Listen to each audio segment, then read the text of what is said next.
Sari jacket වල සමහර වෙලාවට අපි කෝඩ් නූල් දානවනේ. ඒ කෝඩ් නූලට ටසල් දානවනේ. ඒක ලස්සන වෙන්න. කියන්නකෝ බලන්න ඉතින් ඔයා කොහොමද මේ ටසල් එකක් හදාගන්නේ කියලා. බලන්නකෝ ඔයා කරන්නේ මෙන්න මෙහෙමද කියලා. සාමාන්‍යයෙන් අපි මේ වැඩේට අඟල් 3 4 වගේ කොටු ටිකක් කපා ගන්න ඕනේ. බලන්නකෝ ඔයා කරන්නේ මෙන්න මේ වගේ ත්‍රිකෝණයකට කපලා මේ වගේ මහගෙන හරිම පහසුවෙන් මේක අනිත් පැත්ත හරව ගන්න එකද කියලා. ඉතින් මේක හරි ලස්සනයිද? මේකේ නිමාවක් තියෙනවද? නැහැ. ඔයා මෙහෙම කරන්නේ නැතුව මෙන්න මෙහෙම කරලා බලන්නකෝ.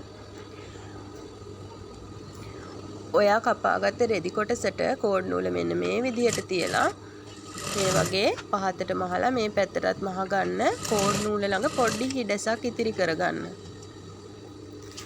ඊට පස්සේ මෙන්න මේ කෙලවර හිමින් ඇතුළට තල්ලු කරන්න. මොකක් හරි කූරක් වගේ ආධාරයෙන් ඇතුළට තල්ලු කරගෙන අර හිඩසක් තියපු තැනින් මේක එළියට ගන්න ඕනේ.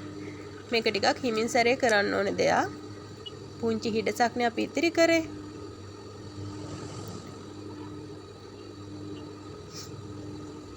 ඉතින් මෙන්න මේ වගේ තමයි එළියට ගත්තාම තියෙන්නේ.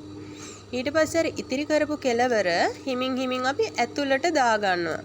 ඒක ඇතුලේ මුදුනටම කෝඩ් නූල අර මුලම තියෙන තැනට තද කරලා ගත්තාම මෙන්න මේ වගේ ලස්සන ටසල් එකක් එනවා.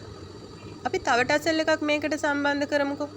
අඟල් 2ක් උඩින් අනිත් රෙදි කොටස මේ විදිහට තියා ගන්න ඕනේ. ඒක උඩ අතට. ඊට පස්සේ අර කලින් වගේම රෙදි කොටස දෙකට නවාගෙන මෙන්න මේ විදිහට මහගෙන අර නූල ළඟින් පොඩ්ඩක් හිඩසක් ඉතිරි කරගන්න. කලින් වගේමයි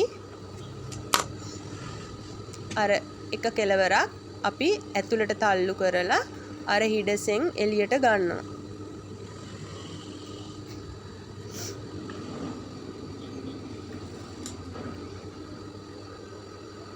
එතකොට මෙන්න මෙහෙම තමයි තියෙන්නේ.